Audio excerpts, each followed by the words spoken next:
Tonight, I went to the Muslim neighborhoods of Cologne, Germany, and asked who was behind the mass sexual assaults in that city on New Year's Eve. You'll be fascinated by the answers. It's March 2nd, and you're watching The Ezra Levant Show.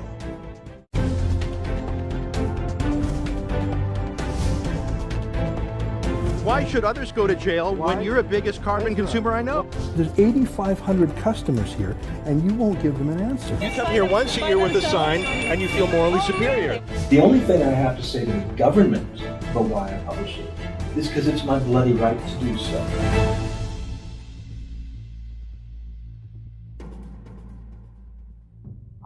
New Year's Eve in Cologne, Germany is a spectacular affair. It's a city of many bridges and a massive, gorgeous Gothic cathedral. And people stand along the bridges and the river and watch as the whole place lights up with fireworks. Except this year, hundreds of Muslim migrants from North Africa came to the city's central plaza between the main train station and the cathedral, and they had a mini riot. It started with Muslim men taking fireworks and shooting them at the cathedral like missiles. Seriously, it's a gorgeous church.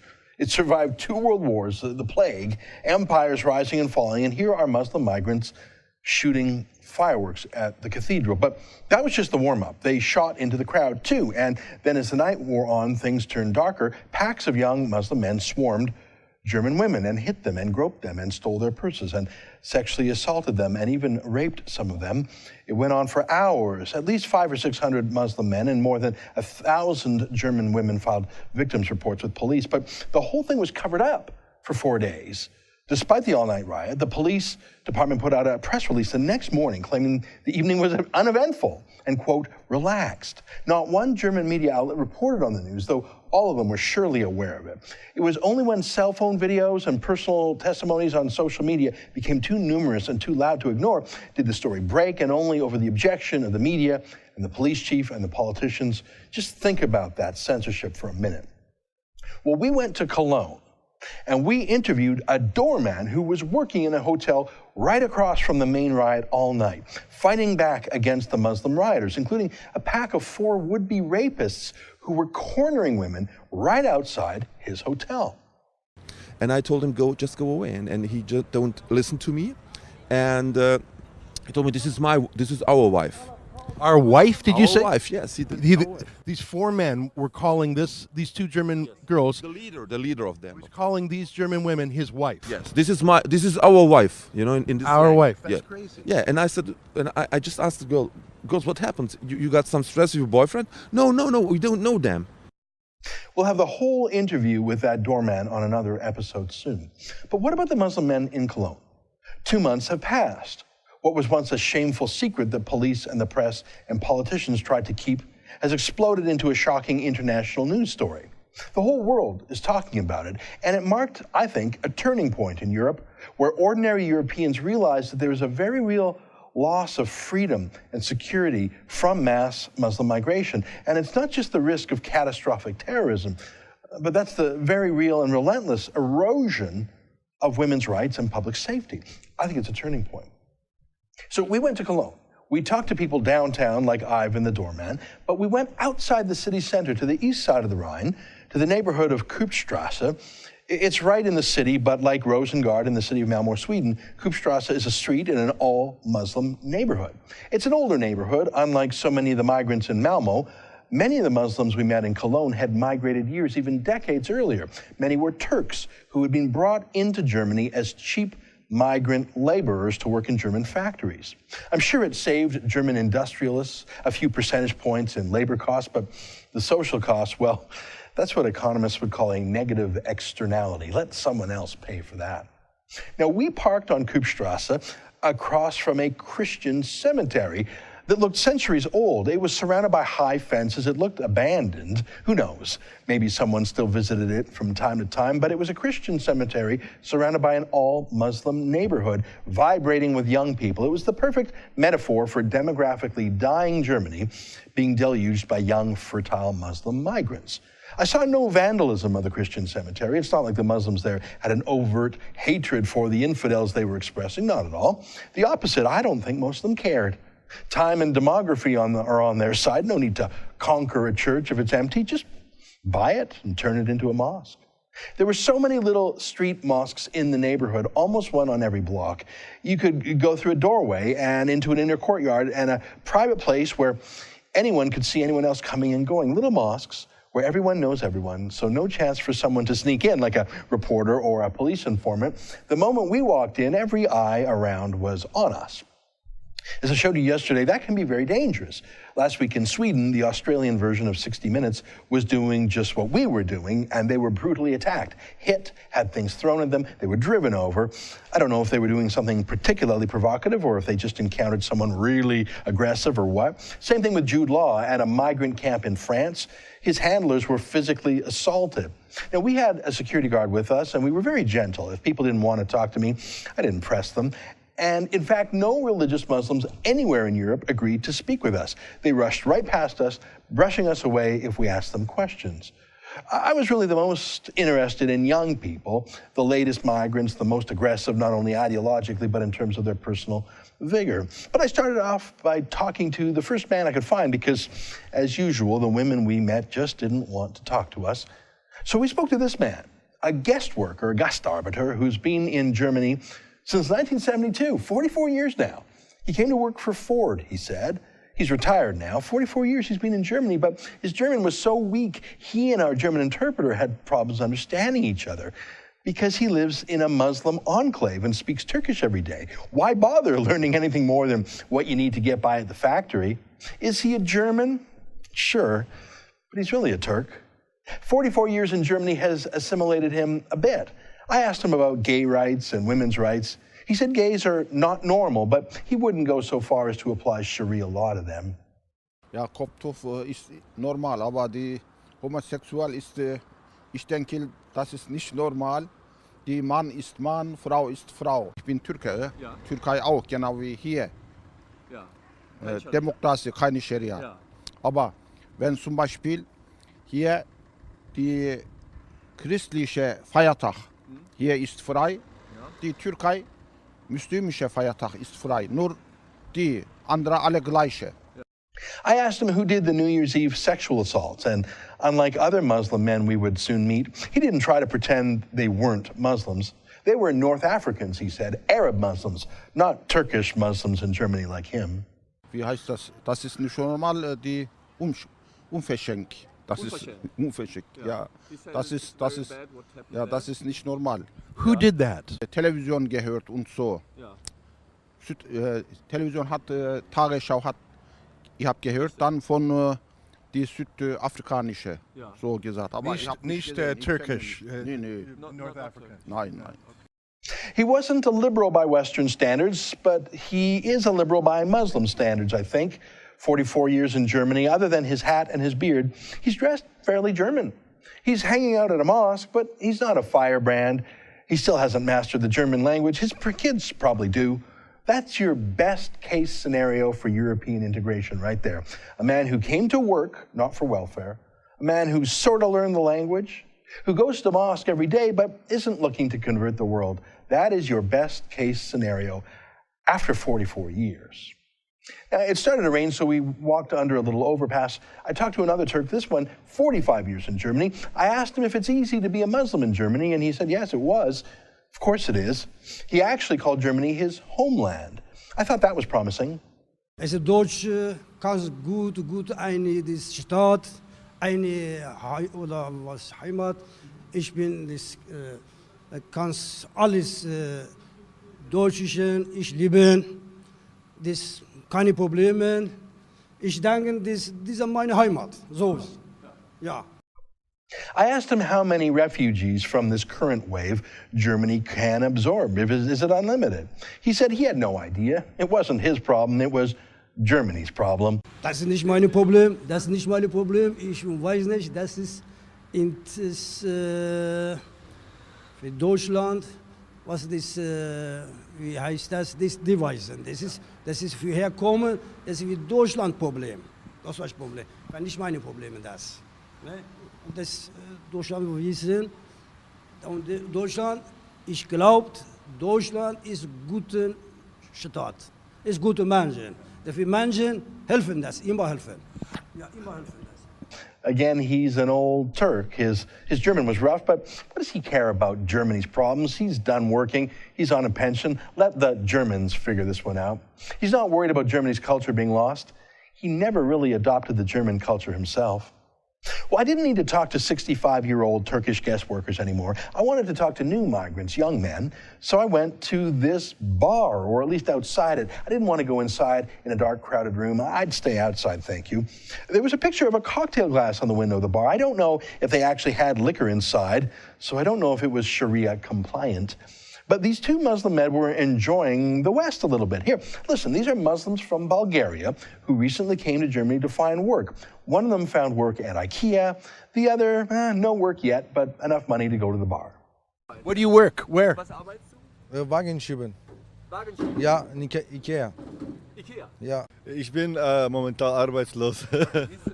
Now, I asked them about the New Year's Eve sexual assaults. 500-600 Muslim men, press reports say 1,000. Now, these men say they weren't there, but they surely heard about it, if not from friends directly, at least from the news. Well, who do they think did these sexual assaults? Well, that touched a sore spot with them. Ich glaube, sie haben keinen zu tun mit dem so muslimische Religion und sowas. Nein, kein zu tun. Das war kein. Who were they? Sie wohnen vielleicht islamischen so Stadt, aber sie haben keine zu tun. Keine Ahnung mit dem Religion, keine Ahnung. Absolut gar nichts, weil sie glauben nichts. Glauben Sie mir, ich sage das 100%, ein Gläubiger mag sowas nicht. So there you have that logic. Again, Muslims would never do this, so Muslims didn't do it. And if Muslims did do it, well then by definition they weren't Muslim. You get it? Now I sort of like these guys. They look modern. The guy on the right even looks sort of cool with that little soul patch on his chin. They were obviously cool enough with Western vices. I mean, they just came out of a bar. I presume there was alcohol in there. I don't know. They were smiling. But when we asked them if women should wear veils, hijabs, niqabs, well, they were pretty insistent. Absolutely all Muslim women, in Germany must, said the guy on the left. They must, or you must divorce them. These guys came from Bulgaria. They're not even coming from Syria or some other radical place. And look at how modern they look. But no, they must wear veils. Take a look. Ja, Mann, sie müssen Frau, sie muss machen das. Wann sie nicht Muslim, sie kann nicht machen. I asked them if they thought Sharia law should govern Muslim women in Germany or if German law should. They couldn't say. Or maybe they just wouldn't say to me. Also in Deutschland kann man das jetzt momentan richtig sagen, aber ich kann das nicht zu sagen. Also ich kann das nicht erklären. Ja. Oh well, there was one thing they were sure of. They loved Angela Merkel. Die war gut. Ja. Why? Warum? Ja, warum sie helfen Ausländer und so. Ja. Ich denke, sie ist sehr gut, weil ich weiß nicht, für mich ist gut. Some men on the street just didn't want to talk. Maybe it was a language barrier. Maybe they were shy. Maybe they were worried we were cops. But it comes back to that thing I noticed everywhere. These Muslim migrant men, the young ones especially, they just hang out. They loiter. I mean, they're not in school or at work. This was in the early afternoon, and they were hanging out in bars or coffee shops or that thing of just hanging out on the street. I mean, I get being a teenager, going cruising with your friends, looking for trouble, maybe looking for girls, whatever. But these were, teens or people in their 20s. It wasn't nighttime. They weren't blowing off steam after a hard day's work. This was what they did all day. They just lingered because Angela Merkel is covering their bills, their housing bills, their health care, their food, their spending money. That's why they're in Germany. They're not like the Turks who came 45 years ago, coming to work the factories, after and actually do the hard work. Guest arbiters. These aren't guest arbiters. That's German for guest workers. No, they're migrants lounging around. After the break, I'm going to show you an interesting conversation I had with a Turkish-German man who had been there for a generation. Stay with us, and I'll show you that. Keep going on this. Want to have dinner with Faith Goldie? Grab a drink with Brian Lilly. Talk politics with Ezra. You can do it all on the Rebel Cruise. This November, join us for great debates, gourmet meals, and gorgeous scenery as we sail from Fort Lauderdale around beautiful Caribbean islands. It's an intimate week where you can really get to know your favorite Rebel personalities and meet other Rebel lovers too. Space is limited, so visit therebelcruise.ca to sign up now.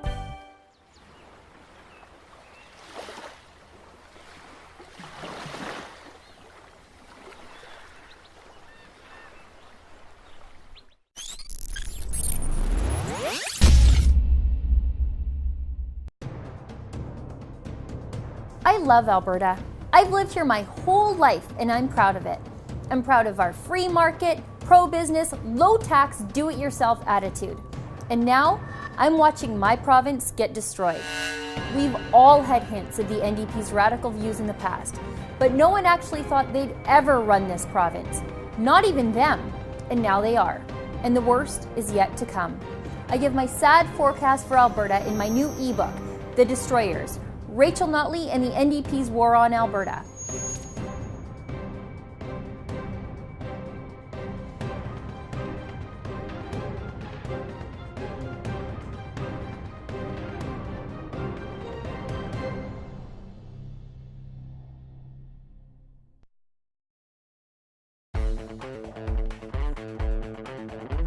Looking for the perfect gift? Did you know the Rebel.media has a store? Make a statement with a t-shirt. Have your morning coffee in a Fearless Travel coffee mug. There's even an Ezra Levant bobblehead. It's a one-stop shop for the perfect gift. And don't forget to pick up something for yourself. Go to therebel.media/store to find out more.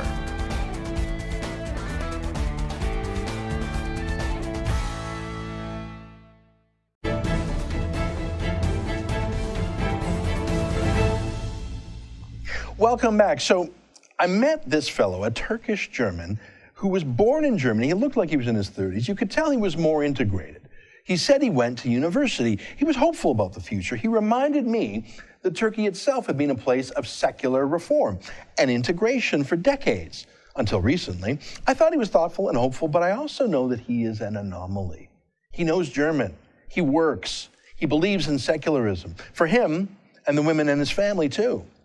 He's not like the three-quarters male, overwhelmingly male, illiterate migrants streaming by the millions into Europe now. Here, listen to a few of his thoughts. I liked him. I liked him very much because I wished all the migrants were like him. Not just modern in appearance, but modern in views and values. This guy said people get more liberal over time. True in his family, but I don't think that's true in general with Islam in Europe. I think it's getting more radical. Here, listen to him. As Turkish people spend more and more time here, do they become more religious or less religious? Less religious, I would say. Problem here is that the Western culture and the Eastern culture, or the Islamic culture, is very far away. It's very opposite in most things. But you can't find the middle of it. Turkey was, till the last 10 years, the better, the secular, the middle between the Western and the Eastern world. Yes, it was more free and less religious than the other countries. As I walked down the street, I met these two men. I started speaking with them half in English, half in my broken German, half through my interpreter, and very soon I realized that these men were not Muslim. They asked to move away from the other men, to move away from their friends, to continue our conversation. They said they weren't Muslim, they said they were Yazidi. Ethnically, they're Kurds, but it's a whole other religion. It's an obscure, ancient religion, barely 1 million followers in the world. They're the ones the Islamic State murders en masse. They're the favorite rape slaves for the Islamic State. Here, listen to how these two men slowly opened up to me about who they were and about the fear these men have, fear of Muslims. Gibt Kurdisch Yazidi. Alle Kurdisch Yazidi. You're Yazidi. Yes. Kommen Sie so ein bisschen in eine Ecke, weil es gibt hier. Sure. Wir können nicht direkt sagen, wir sind Yazidi. Ist ganz schlimm, wenn sagen wir sind Yazidi. Wenn eine islamische hört, sagen wir sind Yazidi, die sagen, sie sind Kafir. Wir sind ganz, ganz schlimm. Deswegen, es gibt hier auch viele Muslime, wir können nicht so direkt reden. If someone asks you who you are, do you say you're Muslim or do you say you're Yazidi? Yazidi, I'm Yazidi, I say Yazidi. Wenn ein Moslem dich fragt, ob du ein Moslem bist oder Yazidi, sagt er dann... Auf jeden Fall, ich bin Yazidi und nicht nur Yazidi, Christen auch. Wir sind gleich wie Christen. Deswegen wir sind nach Deutschland gekommen, wegen Freiheit und in Irak, wir haben viele Probleme. Das habe ich jetzt in Irak gekauft. What does that say? Das steht Lalisch auf meinem Blut, auf Yazidisch. Aber in Irak, ich habe gekauft, aber ganze Zeit auf meiner Tasche. Ich kann nicht so hier sind. Aber jetzt in Deutschland, ich kann rausstehen, ist kein Problem. Wenn ein Islam kommt, wenn macht er Probleme mit mir, dann kann ich direkt Polizei anrufen und dann ist kein Problem. What does it say? Ja, das ist Lalisch. Beispiel, Islamisch hat Mekka in Saudi-Arabien. Wir sind Yazidi, gibt in Kurdistan Lalisch, Prophet. So. You want Mosul to be free, would you go back afterwards? Ja, wenn das Scheiß, also nicht mehr Scheiße, aber klar, ich will wieder mein Land gehen. Also wenn das besser wird, auf jeden Fall gehe ich wieder zurück. Would you go back? Germany is so nice. Germany is so free, but you want to go home. Ja klar, also Germany ist ein schönes Land, also ich will, das ist meine zweite Heimat. Aber da fehlt mir was, also will ich gerne so mein Land leben. Should NATO, should Germany and America and Canada, should they fight against the Islamic State and free Mosul? Das hilft nicht. Seit 2003, also bis jetzt haben die nichts, also uns nicht geholfen, also schlimmer geworden. Eigentlich ja, das Saddam war Diktator, aber jetzt haben die nichts, also uns überhaupt nicht geholfen. Should Kurdistan be a country? Yes, Kurdistan is my country. How do the Turks in this do the Turkish people in this neighborhood treat Kurds well? Die Türken, die hier so wohnen, behandeln die Kurden... Also mir persönlich nicht, aber ich weiß nicht, ob die anderen... Also wir nicht. Für uns ist das kein Problem. Also. Are you worried that other people pretending to be Flüchtlinge are actually ISIS? Are you afraid of that?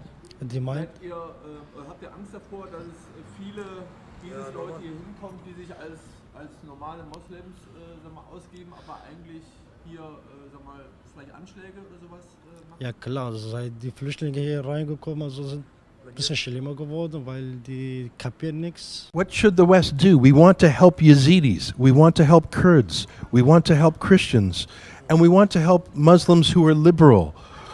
How do we help liberal Muslims, Yazidis, Kurds, but not bring in terrorists, not bring in Sharia law? How do we do that? Ja, für mich ist nur Yazidi und Christen nach Deutschland kommen und Deutschland hat viel uns geholfen bis jetzt. Das ist sehr, sehr gut und hat uns sehr geholfen, weil wir sind wegen Islamischer von Irak ist rausgeschmissen. Wenn Islamier kommen nach Deutschland auch, dann besser von Irak nicht gekommen. Da geblieben ist besser. I didn't understand until later what that one man's necklace was, what he was trying to say. That was the word for the Yazidi holy city, the holy place. He was saying it was like Mecca is to Muslims, like Jerusalem is to Jews. He said he was scared to even show that word in public, lest people threaten him, certainly back where he came from. I knew a little bit about Yazidis, but later in our trip to Europe, we would learn a lot more. Now, let me show you one last video. A young guy, hipster. I like the hair, I like the style. He said Germany should take more migrants, of course. Take a listen. Also so viele sind das nicht. Türkei hat mehr genommen. Türkei hat mehr. Ja, Türkei hat mehr auf jeden Fall. I asked him if he was worried about some of the new migrants, if they were Western-oriented like him, or if they were too religiously fundamentalist. Now, the conversation soon turned to the events of New Year's Eve. Were those Muslims? Were those migrants? The police said it was. The doorman we interviewed at the riot scene said it was. What does this young Muslim man think? Well, as he spoke, his body language changed. He looked defensive. He started backing away from me. I had to follow him a little bit to keep my microphone near him. Here, listen to how our conversation ended. Ich will keine Beschuldigung, keine Ahnung. Ja. Und waren das eher Christen oder Juden oder was? Das weiß ich nicht. Ich will keine Beschuldigung. Are you sensitive to this? Are you embarrassed? Why don't you want to talk about it? Ist das nicht unangenehm? Ich will einfach nicht darüber reden, weil... Ja. Natürlich sind das Moslem, also ich will nicht sagen, das sind Christen, also auch Moslem, Christen, das sind alle gleich, wir sind alle Menschen. Moslem, Jude, Christ, egal wer das ist, wer das gemacht hat, das ist kein Mensch, also das ist was nicht Menschliches. Ja. Aber was die gemacht haben, ist scheiße, aber ich kann nichts dafür. Okay, ja. Nein, ja. Dankeschön. Thank you very much. Auf Wiedersehen. Thank you. Bye-bye. Yeah, he was agitated. It could have been Jews, it could have been Christians, could have been anyone, not Muslims. Stop asking. Well, so I did. I didn't want to fight. I just wanted to know what Muslim Germans thought about the massive sexual assaults on New Year's Eve. And I think I know. They just don't want to talk about them, just like the police and the press and the politicians don't want to talk about them either. Just like feminists don't want to talk about how migrants want to put women back into veils, just like gay rights activists don't want to talk about how Muslims almost universally say gays are abominable. Everywhere I went in Europe, that was a common refrain. Just like seculars don't want to talk about creeping Sharia law. The West is cowardly, even about the values it claims to believe in. Look, I didn't even go anywhere exotic. I didn't go anywhere too fresh. This was an old Turkish neighborhood. I didn't go to the newly arrived migrants, fresh from ISIS Central. I didn't go to the hot mosques. This was as liberal as Europe gets when it comes to Islam. What do you think of the streets of Cologne? Do you think that city, that country, has come to terms with what happened on New Year's Eve? I don't. How long do you think it'll be? How many more unvetted, culturally inappropriate migrants will Canada take before we have some of these same issues in our city streets? That's our show for today. Come back tomorrow. We'll have a lot more from our trip to Europe. We've got days more footage you won't find anywhere else. Not because it was dangerous on the street. I had a bodyguard, but I felt safe enough. It wasn't physically dangerous, but the questions and the answers, well, they're dangerous to the mainstream media narrative, aren't they? I'm Ezra Levant. From all of us here, keep fighting for freedom while you still can.